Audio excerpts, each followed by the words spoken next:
I want to ask you, if you can give a few tips to entrepreneurs that are listening to this, maybe 3 tips. Let's think of 3 main things that entrepreneurs are listening to this who want to create their own product.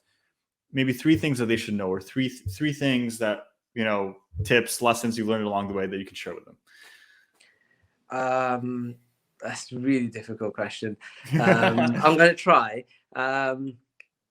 So, what are the 3 biggest tips that in your journey that you feel like if you told yourself in the beginning, like if you first started, you're like, wow, this would have made it easier, and maybe that's a good way to think about it. Maybe. Okay. So, the first thing, like, I think I'm being blessed with a very supportive network. Friends, family, children. I mean, my children are my biggest support.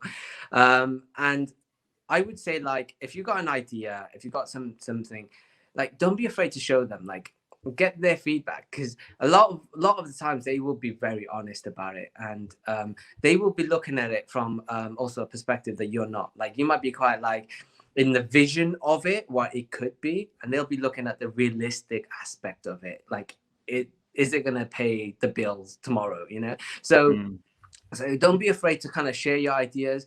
At the same time, don't share it with everyone. Like, honestly, like some people just don't like their job. Some people are always negative. Some people just, you know what I mean? Like, some people are always got something bad to say. I mean, I'm not saying, like, sometimes it's kind of can be helpful to listen to that, but if there's somebody who, like, has never done anything in their life, and then you show it to them and they're like, oh, that's not going to work, like, what kind of experience have they got of being able to say that's not going to work because they've never done anything in their life? So that's one thing. Kind of show people that you trust, but don't show everyone.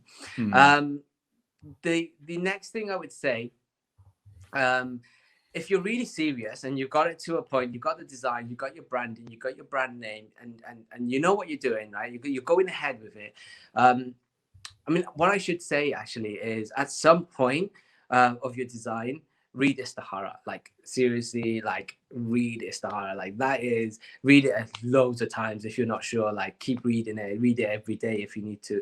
Because honestly, for me, the way I look at Istihara is just asking Allah for guidance, and that's it. Like, Allah, I'm asking you, like, in a very professional way for guidance in some ways, and then, like, Allah guides you, right? Whether that's good, or if it's good, Allah keeps you on the path, and if it's not, Allah takes you away from the path in a way that you don't even regret being on that path, right? So it's amazing. The Istihara is amazing. Yeah. So and then I would then say, if I started again, what I would probably do is, first and foremost, get my design and my trademark registered in China. I would get it registered in China, and obviously in the country that you're in. But I would definitely get it registered in China, because then you're protected. Like, everything gets made in China, or unless you're thinking about making it in Turkey or some other country, whichever country you're thinking about manufacturing it, get your design and trade and logo registered in that country. So if you do then talk to those factories and they do end up copying, then you definitely got so much to kind of take legal action. Right. That's amazing, Mashallah. Well, thank you so much for sharing that. So, number 1, share your idea and get feedback with people you trust. Number 2, read Istikhara, ask for Allah's guidance. And number 3, get your design and trademark registered in the country you're in China, or where it's manufactured. So thank you so much for sharing those. I think those are some beautiful takeaways that people listening to this episode can take home to, help them on their journey, inshallah. And that's what this is all about. And I really appreciate you sharing, your knowledge with our listeners today.